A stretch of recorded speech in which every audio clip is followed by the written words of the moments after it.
Dahil sa portrayal sa mga movie, kapag binanggit ang pangalang Medusa, ang maiisip agad ng karamihan na siya ay masama, kontrabida, isang halimaw at si Perseus ang hero. Pero alam nyo ba nakabaliktaran niya ng kwento sa mitolohiya dahil hindi naman talaga masama si Medusa, siya pa nga ang kinawawa at kahit walang kasalanan ay bakit sinumpa pa rin si Medusa?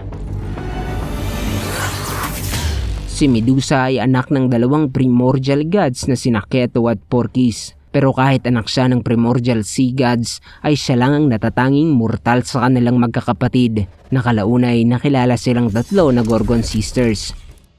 Si Medusa ang itinuturing na isa o maaaring ang pinakamaganda sa lugar nila. Maging ang mga Diyos ay humanga at ang iba ay nainggit sa kanyang taglay na ganda. Marami ang nagtangkang mapaibig si Medusa. Ngunit lahat ng sumubok ay nabigong makuha ang loob nito. Yan ay dahil sumumpa siya na mananatiling birhen bilang pagsamba o panata sa Diyosang si Athena. Kaya naman tumira siya sa templo ni Athena at naging isa siyang priestess. Dumami ang bumibisita sa templo pero hindi para manalangin sa Diyosa, kundi ang pinunta ng mga ito ay para masilayan ang kagandahan ni Medusa. At dito, nagsimulang ikumpara ng mga tao ang dalawa na hindi naman ikinatuwa ng Diyos ang si Athena.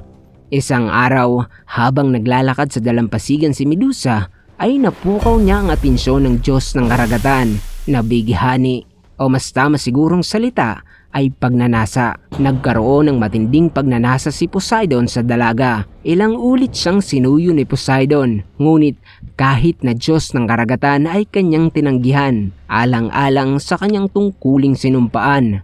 Bukod sa pagnanasa, ang isa pang motibo ni Poseidon ay para galitin si Athena. Ito ay dahil ang dalawang Diyos ay mayroong alitan at ang tingin nila sa kanilang nasasakupan ay mga tau-tauhan na parang sa larong chess. At dahil hindi makuha ni Poseidon sa santong dasalan si Medusa, ay ginamitan niya ito ng dahas. Puwersa, hinalay, pinagsamantalahan ni Poseidon si Medusa sa loob mismo ng templo ni Athena. Agad naman siyang humingi ng tulong sa Diyosa, pero imbis na kaawaan o tulungan ay pinatawan pa siya ng matinding kaparusahan. Ito ay dahil hindi naman ito kaya si Poseidon, kaya si Medusa ang kanyang pinagbalingan ng galit at sinumpa ito. Ang buhok ni Medusa na dating kinainggitan ni Athena ay ginawa nitong mga makamandag na ahas. At ang mga mata nito ay sinumpa na maging bato ang sino mang direktang tumingin dito.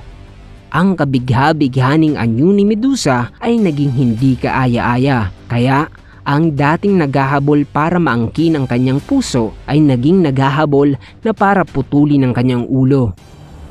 Mabilis na kumalat ang balita at takot sa mga tao. Kaya nagpakalayo-layo si Medusa para walang madamay sa kanyang sumpa at mabuhay ng mapayapa.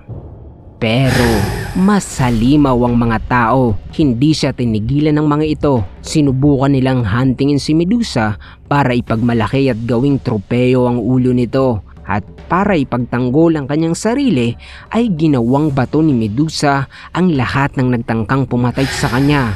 Yan ay hanggang dumating ang isa sa pinakasikat na karakter sa Greek mythology, si Perseus, ang anak ni Zeus.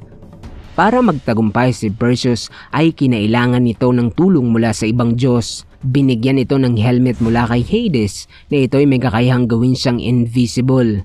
Winged sandals mula kay Hermes para agad itong makapunta sa kinaroroonan ni Medusa. At ang Diyos ang sumumpa sa kanya, si Athena, ay binigyan si Perseus ng espada na kayang pumugot sa ulo ni Medusa at bronze shield panlaban naman sa kapangyarihan ng mga mata nito.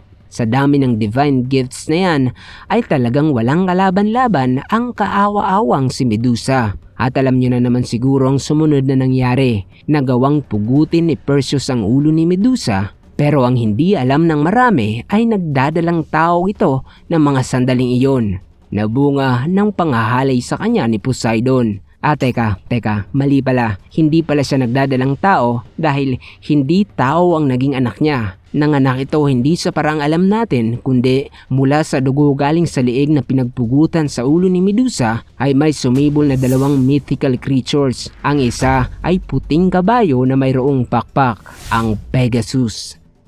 At ang pangalawa naman ay may pakpak din, pero hindi kabayo kundi baboy ramo, ang Chrysaor.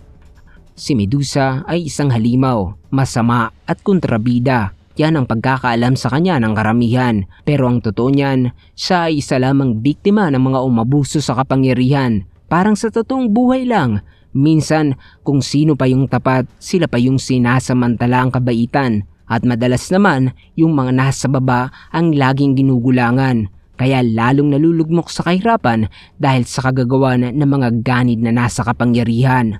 Mag-isip at alamin ang sagot sa mga tanong na, bakit?